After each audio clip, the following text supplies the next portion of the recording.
आत्महत्या झाली. जर तसं घरात तुमच्या कोणाच्या घडलं तुम्ही गप्प असणार आहेत का? मी कसं काय गप्प असणार? माझ्या समाजातल्या लेकराला तोडून टाकलं. तुमच्या कोणत्या लेकरा बाळाच्या लेकी बाळाच्या जर तसं घडलं तर मी गप्प नाही बसू शकत. तुम्ही मला जातीवादी समजायला लागले, तुम्ही माणसं मारून टाकणार. 35 वर्षात त्यांचं एकही केस झाली होती, त्यांना केजीवारी लागले. त्यांना मोक्यात घालून जेलमध्ये मी सडायला लावलंय, म्हणून त्यांना माझा राग आहे. आणि तुम्ही इथून पुढे जर मराठीचा वाटा जाता तर मी जेलमध्ये तुम्हाला सडीणार. कितीही ताकद लाव, मी तो एक पाठ पुरायला खंबीर आहे. मी कोणती चूक करतोय? जरा त्या संतोष देशमुखांच्या घरी जाऊन या एकदा. एवढे लेकर आहेत त्यांचे. बापाला मारल्याचे फोटो पोरगण पोरगी नाही बघू शकत त्यांची. तोंडात गुत्तेपर्यंत मारला हरामखोरांनी त्यांना. कोणती बायको असा मार सहन करील नवऱ्या झाल्याला? कोणतं पोरगण पोरगी करील? सगळं रक्त अंगावरती सांगळलं त्या संतोष देशमुखांच्या. तरी आम्ही बोलायचं नाही. तुम्ही लेकीबाळीची छेड काढणार, आम्ही बोलायचं नाही. वा, कोणता मराठा आहे मग मी असा? माझ्या मराठ्यावर अन्याय होताना मी उघड्या डोळ्याने बघणार. मी मराठीच्या पोटचा असू शकत नाही. तुम्ही त्याचे तुकडे तुकडे करणार. त्या संतोष देशमुखांचे लेकरं दिवाळीच्या दिवशी सगळा महाराष्ट्र फटाकडे वाजवतोय. सगळ्याच्या घरात गोड जेवण आहे. ते लेकरं नाही जेवू शकत. लेकरांना जर आईला विचारलं ना, आई आपले बाबा कुठे आहेत, आई नाही सांगू शकत बाबा कुठे आहेत. आपल्याला फटाकडे कोणी आणणार आहे का नाही वाजायला? काय आईनं उत्तर द्यायचं त्या लेकराला?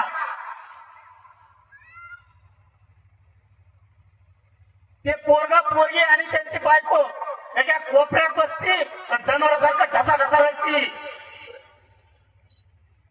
हे हरामखोराला लाजा वाटल्या पाहिजेत. आणि आम्ही खून प्रकरण उचललं, तुम्ही आम्हाला जातीवादी म्हणता. ते महादेव मुंडेंचं सुद्धा ते मारून टाकला. अरे मांस नेता का कोणी कोणाचा मांस? यांनी त्या महादेव मुंडेचा मांस तोडून नेला.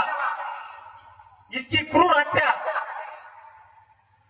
कसं जगायचं त्यांच्या पोरांनी? ती माऊली माझ्याकडे आली, तिने सांगितलं पाटील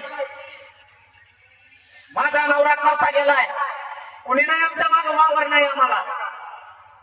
किमान पोरं माझे लेकर मोठे झाल्याच्या नंतर मला जर कधी विचारलं आई आपला बाप कोणी मारला तर मला सांगायला तरी नाव राहू दे, यांनी मारला होता, यांना जेलात झाला. म्हणून त्याच्यात गॅसेटी लावली आणि आता 6 आरोपीची त्याची नार्को टेस्ट झाली. मराठे जर उतरले नसते तर माझ्या मुंडेला कधीच नाही मिळाला असता. काय चुकीचं केलं मी? तुम्ही लोकांचे घर बंद केणार, तुम्ही प्लॉट बंद केणार, जमिनी बंद केणार. मी बोलायचं नाही